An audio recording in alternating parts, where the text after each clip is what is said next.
hello' সকলোৰে নমস্কাৰ ল'ব অষ্টম দৰমহা আয়োগত ফিটমেন্ট ফেক্টৰ কিমান হ'ব এই লৈ বহুত জল্পনা কল্পনা চলি আছে বহুতে কৈ আছে যে 1.92 হ'ব মই নিজেও কৈছিল 1.92 হ'ব বুলি কিন্তু নেশ্যনেল মিডিয়াত বহুত বেছিকৈ মানে কোৱা হৈছে যে 2.86 পৰ্যন্ত হ'ব পাৰে কিন্তু যদি আমি বাস্তৱতাৰ ফালে চাবলৈ যাওঁ তেনেহলে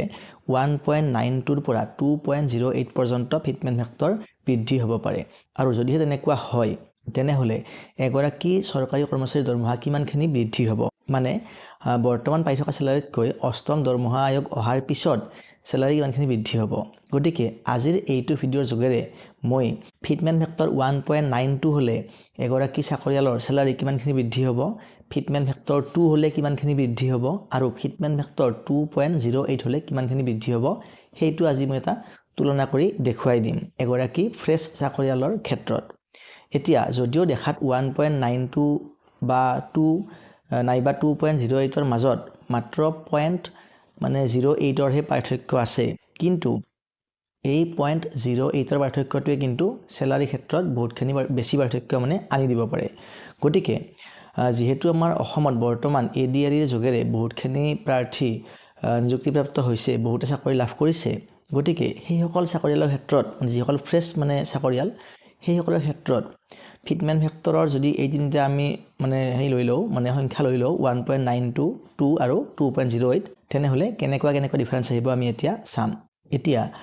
হেহতিয়াকৈ যিখিনি নিযুক্তিপ্ৰাপ্ত এডিআৰইৰ আমাৰ মানে চাকৰিয়াল আছে তেওঁলোকৰ যিটো পে বেণ্ড সেই পে বেণ্ডটো হ'ল পে বেণ্ড 2 আৰু পে বেণ্ড 2 এগৰাকী চাকৰিয়ালৰ যিটো মানে দৰমহাৰ গাঁথনি ষ্টাৰ্ট হয় সেইটো হ'ল 14000 ৰ পৰা 60500 আৰু গ্ৰেড পে বিলাকৰ পাৰ্থক্য থাকে 6200 পোৱাও আছে 6800 পোৱাও আছে 7400 ৰো আছে গতিকে গ্ৰেড পেৰ পাৰ্থক্য থাকিব কিন্তু মই উদাহৰণ হিচাপত 6800 গ্ৰেড পেটো লৈ লৈছো গতিকে আজিৰ তাৰিখত এগৰাকী নতুন চাকৰিয়ালৰ যাৰ গ্ৰেড পে 6800 টকা তেওঁৰ বেসিক পে হ'ব 20800 টকা আৰু যেহেতু অষ্টম দৰমহা আয়োগ আমাৰ কাৰ্যকৰী হওঁতে 2027 ৰ মাজভাগ পাব বা শেষলৈকে গৈ পাব গতিকে কমসে কম আৰু এটা ইনক্ৰিমেন্ট পোৱাটো একেবাৰে কনফাৰ্ম অৰ্থাৎ 2026 ৰ জুলাই যিটো ইনক্ৰিমেন্ট লাভ কৰিব সেইটো একেবাৰে কনফাৰ্ম মানে অষ্টম দৰমহা আয়োগৰ আগে এই জুলাই 2026 ৰ ইনক্ৰিমেন্টটো পোৱাটো একেবাৰে কনফাৰ্ম গতিকে সেইটো ইনক্ৰিমেন্ট লগাৰ পিছত এই সকল ফ্ৰেছ চাকৰিয়ালৰ যিটো নতুন বেসিক পে হ'ব সেই বেসিক পেটো হ'ব 21430 টকা আৰু তেনে ক্ষেত্ৰত তেখেতৰ যিটো গ্ৰছ স্যালাৰি হ'ব সেইটো হ'ব 37245 মানে এইটো স্যালাৰি মই 2027 চনৰ জানুৱাৰী পৰ্যন্ত ধৰিছো মানে এনেকৈ আশা কৰিছো যে 2027 ৰ মাজভাগত মানে 2027 জুলাইৰ ঠিক আগে বা তেনেকুৱা সময়তে 8 পে কমিশন আহি যাব গতিকে মই 27 ৰ ইনক্ৰিমেন্টটো ধৰা নাই বা 27 জুলাইৰ ডিএটো মই ধৰা নাই এতিয়া ডিএ চলি আছে 58% আৰু বৰ্তমান 2% লাগিবই গতিকে 60% হ'ব আৰু নেক্সট জুলাইত লাগিব যদি পুনৰ 2% ধৰো আমি তেনেহলে 62% হ'ব আৰু 27 জানুৱাৰীত পুনৰ যদি 2% ধৰো আমি কমকৈ ধৰো তেনেহলে 64% দিয়ে হ'ব গতিকে ডিএ 60% ধৰিছো ধৰি যেটো গ্ৰছ স্যালাৰি হৈছে হেতু হৈছে 37245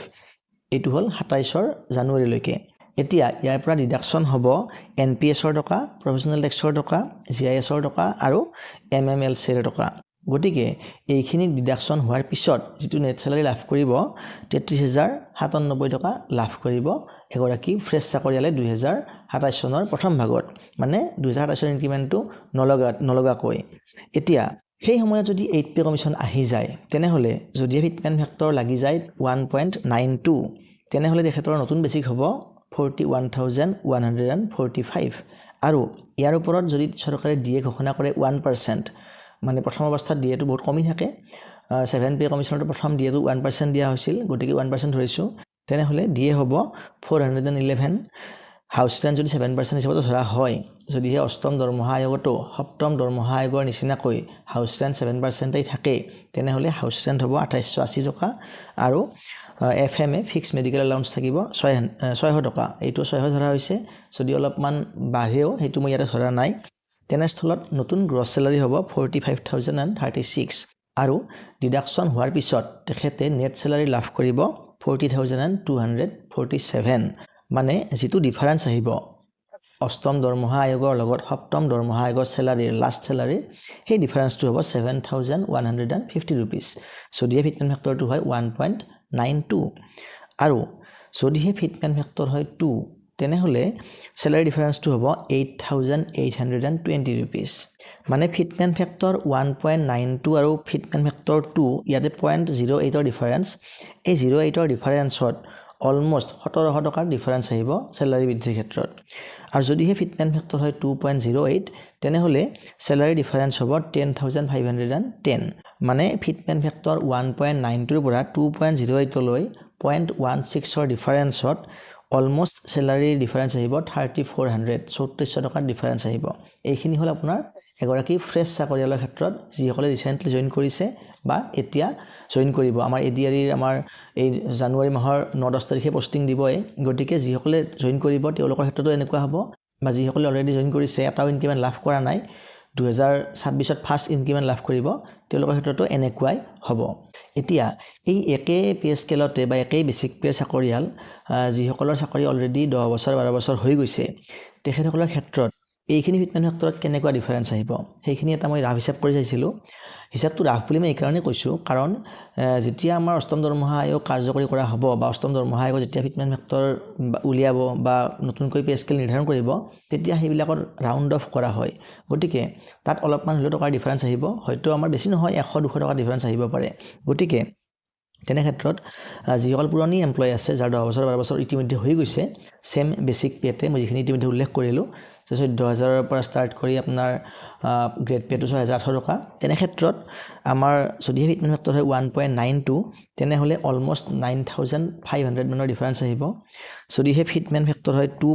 2 হয় তেনেহ'লে অলমোষ্ট 12,000 মানৰ ডিফাৰেঞ্চ আহিব আৰু যদিহে ফিটমেন ফেক্টৰ 2.08 হয় তেনেহ'লে অলমোষ্ট 14,500 মানৰ ডিফাৰেঞ্চ আহিব মানে চাবলৈ গ'লে আমাৰ যিখিনি চেলাৰী সেই চেলাৰীখিনি অষ্টম দৰমহা আয়োগ আহিলেও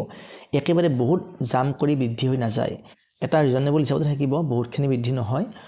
মোটামুটি অন এন এভাৰেজ আমাৰ মোটামুটি আপোনাৰ 7,000ৰ পৰা অলমোষ্ট 10-12 বছৰ হোৱা এমপ্লয়বিলাকে অলমোষ্ট আপোনাৰ 15,000 পৰ্যন্ত বৃদ্ধি এটা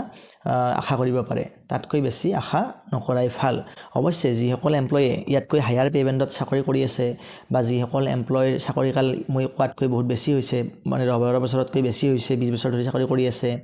বা 25 বছৰ ধৰি চাকৰি কৰি আছে তেখেতসকলৰ দৰমহাটো যথেষ্টখিনি বৃদ্ধি হ'ব গতিকে ইনফৰমেশ্যনটো আজিলৈ ইমানেই পৰৱৰ্তী ভিডিঅ'ত পুনৰ লগ পাম ধন্যবাদ